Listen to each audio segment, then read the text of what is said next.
నిపుణులు వేస్తాము, చర్చిస్తాము, వాటి మీద నిర్ణయం తీసుకుంటాం. ఇప్పుడు కూలిన దాని మీద విచారణ చేసే పనిలో ఉన్నాం. సో అది పనికొస్తుందా పనికిరాదా మన ఇద్దరం మాట్లాడుకునే కంటే డ్యామ్ సేఫ్టీ అథారిటీ వాళ్ళకి సంబంధించిన వాళ్ళు, సిడబ్ల్యూసి వాళ్ళు, రాష్ట్రంలో ఉండే సాంకేతిక నిపుణుల నివేదిక వచ్చిన తర్వాత పూర్తి స్థాయిలో మాట్లాడతాం. ఇప్పుడు కనిపిస్తున్నది ఆడ కూలిన దాన్ని బట్టి పనికిరాదు అనిపి, కానీ ఇట్లా మాట్లాడుతూ వాళ్ళు అంటారు మీరేమన్నా ఇంజనీరింగ్ నిపుణులు అంటాడు. ఎందుకంటే ఆయన 80,000 పుస్తకాలు చదివిండు అసలే. మళ్ళీ మేధావి ఏదో ఒకటి అంటే మళ్ళీ అదే కొత్త కథ అవుతుంది. అందుకే నిపుణులతోనే నివేదికలు తెప్పిస్తాం. దాని మీద న్యాయ విచారణ చేయడానికి జడ్జిలను అనుమతించండి అని చెప్పి చీఫ్ జస్టిస్ ఆఫ్ తెలంగాణకు లేఖ రాసినాం. దాని మీద తొందరలోనే వారు సమాధానం ఇస్తారు. దాని మీద నిర్ణయం తీసుకుంటాం.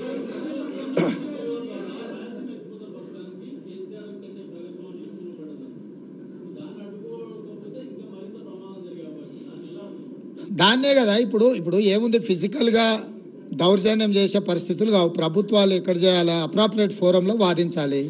అప్రాప్రియేట్ ఫోరంలో మేము వాదిస్తున్నాము. నీటి కేటాయింపుల విషయంలో కానీ, ప్రాజెక్టుల నిర్మాణ విషయంలో కానీ కేంద్ర ప్రభుత్వం ఒకవేళ అటువైపే మొగ్గు చూపితే న్యాయస్థానాలు చట్ట పరిధిలో ఏమేమి చేయాలనో అన్ని ప్రయత్నాలు చేస్తాం, అన్ని ప్రజలకు వివరిస్తాం. మా దాంట్లో దాపరికం లేదు. మేము తలుపులు మూసుకొని మాట్లాడుకోము.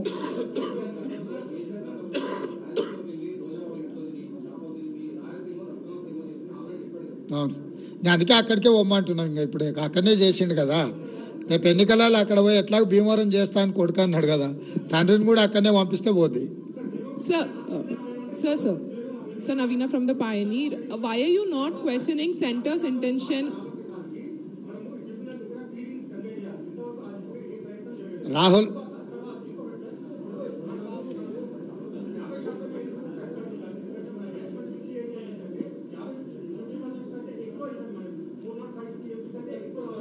రాహుల్ ట్రిబ్యునల్ని ఎందుకు వేయాలంటే, ట్రై టు అండర్స్టాండ్. బస్ నువ్వు అడిగిన క్వశ్చన్ నాకు అర్థమైంది, నేను చెప్పని లెట్ మీ కంప్లీట్. ఈ ఏషాలు అన్నీ చూసి కేసీఆర్ పోయి కోర్టులో కేసు వేసిండు, అవునా? ఆ కేసు ఉపసంహరించుకుంటే తప్ప మీతో మాట్లాడనికెళ్ళదని కేంద్ర ప్రభుత్వం అనేది. 8 ఏళ్ళ తర్వాత ఆయన నిద్రలేసిపోయి ఆ కేసు వాపసు తెచ్చాడు. వాపసు తెచ్చినాక వాళ్ళు ఏమంటారంటే పంచాయతీ అంతా ఆంధ్రప్రదేశ్ తెలంగాణకే పెడతాం, మిగతా అందరికీ పెట్టమాట. మేమేమంటున్నాం అంటే మొదటి నుంచి మహారాష్ట్ర, కర్ణాటక, తెలంగాణ, ఆంధ్రప్రదేశ్ నలుగురిని కలిపి నలుగురి కేటాయింపుల మీద చర్చ చేస్తే అప్పుడు సంపూర్ణంగా చర్చ జరుగుతుంది.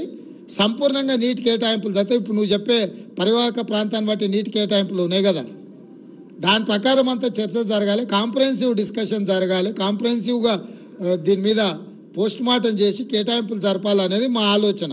ఇప్పుడు కేంద్రం చేస్తుంది అనేది దాన్ని బట్టి నిర్ణయం జరుగుద్ది. ఏం ప్రభాకర్, అది పరిపాలన నిర్ణయం అలా తీసుకుంటాం ప్రభాకర్. ఇక్కడ ఇండివిజువల్స్ కాదు, ఇక్కడ గవర్నమెంట్ పాలసీ మీద మనం డిస్కషన్ చేస్తున్నాం. ఇండివిజువల్ ఆఫీసర్ మీద పత్రికా సమావేశంలో చర్చ చేయడం కాదు. పరిపాలన పరంగా ఏం తీసుకుంటావు. ఒక అధికారిని ఉంచినా, ఒక అధికారిని మార్చినా ప్రభుత్వ విధానంలో సరైన నిర్ణయం లేకపోతే ఏ అధికారి వచ్చినా అదే చేస్తాడు. సో ఇక్కడ చర్చ అధికారులను ఉంచాలనా తొలగించాలనా అనే దాని మీద చర్చ చేయకండి. గత ప్రభుత్వం విధానపరమైన నిర్ణయాలు, లోపభూయిష్టమైన నిర్ణయాల వల్ల తెలంగాణకు జరిగిన అన్యాయం ఏందనేది ఒక చర్చ. ఆ లోపభూయిష్టమైన నిర్ణయాలను ఇప్పుడు సవరించుకొని సరైన దిశగా ముందుకెళ్ళడం అనేది రెండో చర్చ. మనం సరైన దిశగా వాదించినప్పుడు కేంద్ర ప్రభుత్వం వీటిని ఆమోదించదా? ఎందుకంటే ట్రిబ్యునల్ చైర్మన్ వచ్చేసి కేంద్ర ప్రభుత్వం, జలశక్తి మినిస్టర్. సో కేంద్ర ప్రభుత్వం కూడా దీంట్లో వాస్తవాల ప్రాతిపదికన ముందుకు రావాలి. సీఎం సార్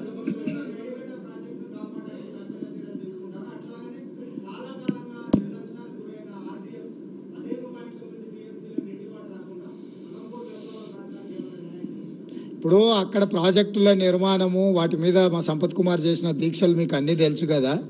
మనం ఇప్పుడు సమీక్షలు చేస్తున్నాం ప్రాజెక్టు వైజ్. అండ్ ఏవైతే నదీ జలాలు ఉన్నాయో నదీ జలాల వారిగా, ప్రాజెక్టుల వారిగా సమీక్షలు చేసుకొని అత్యవసరం ఏమున్నాయి, అందుకే ABC 3 కేటగిరీల కింద ఆన్గోయింగ్ ప్రాజెక్టులను డివిజన్ చేస్తున్నాం.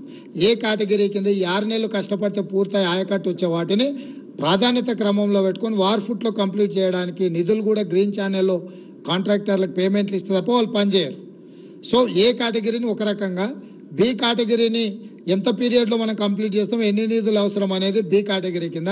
కొన్ని అక్కర్లేని టెండర్లు కమిషన్ల కోసం కేసీఆర్ పిలిచాడు. అవి ఇప్పుడు పిలిచినా 2 ఏళ్ళ తర్వాత పిలిచినా వచ్చే నష్టము లేదు, లాభము లేదు. కాబట్టి సి కేటగిరీ ఉన్న వాటిని కొంతకాలం వాయిదా వేసుకుంటే ఎట్లుంటుంది అనేది ఏబీసీ కేటగిరీ కింద ప్రాజెక్టులను డివిజన్ చేసి వాటి ప్రకారము మేము అంటే ఒక వర్కింగ్ ప్లాన్ తీసుకొని ముందుకు వెళ్ళాలనుకున్నాం. తొందరలోనే వాటన్నిటిని కూడా మీకు చెప్తాం. సార్ ఆంధ్రప్రదేశ్, తెలంగాణ లేకపోతే కేంద్రం అని కాదు, చట్టపరంగా ఎక్కడెక్కడ చేయాలనో అక్కడక్కడ ప్లాట్ఫామ్లలో తప్పకుండా పోరాటం చేస్తాం.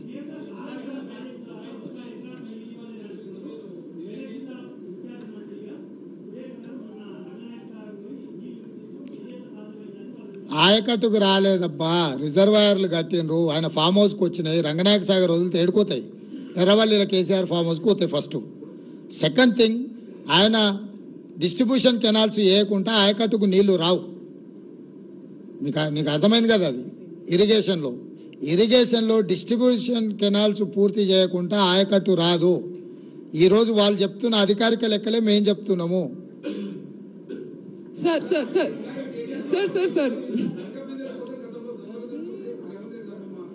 ఇక అన్ని దొంగలు ఎత్తుకొని పోయారు కదా, అందుకే కదా గజ దొంగలు అని తండ్రి కొడుకులను మామ అల్లులు అని చెప్పేది. అంటే తెలంగాణ లంకె బిందెల్లాగా ఉండే, ఆ లంకె బిందెలను దొంగతనం చేసి మట్టి కుండలు తీసుకొచ్చి పెట్టారు తండ్రి కొడుకులు కలిసి. అది ఇక్కడ జరిగింది. సార్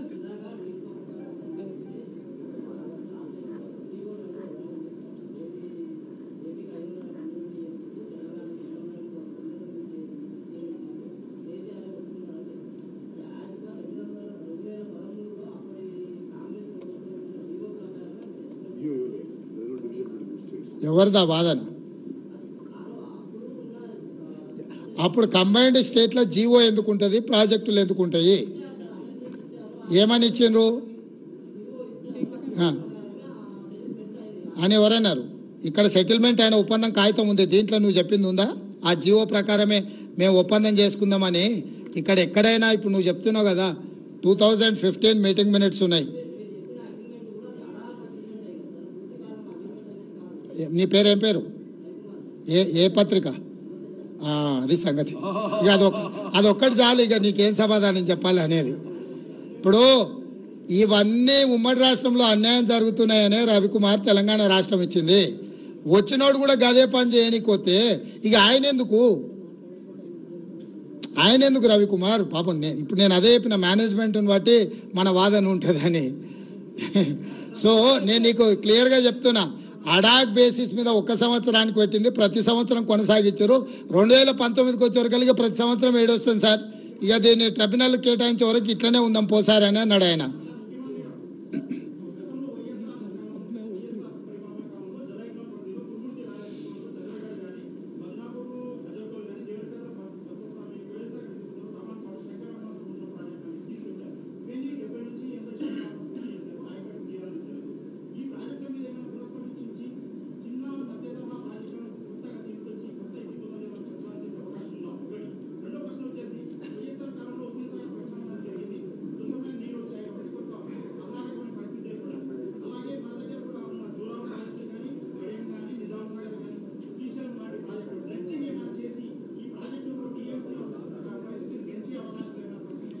మీరు ఒక వినతి పత్రం ఇవ్వండి, మీరు చెప్పింది బాగుంది, తప్పకుండా వాటిని పరిశీలించి ప్రభుత్వం నిర్ణయం తీసుకుంటుంది.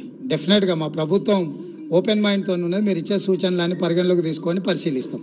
సార్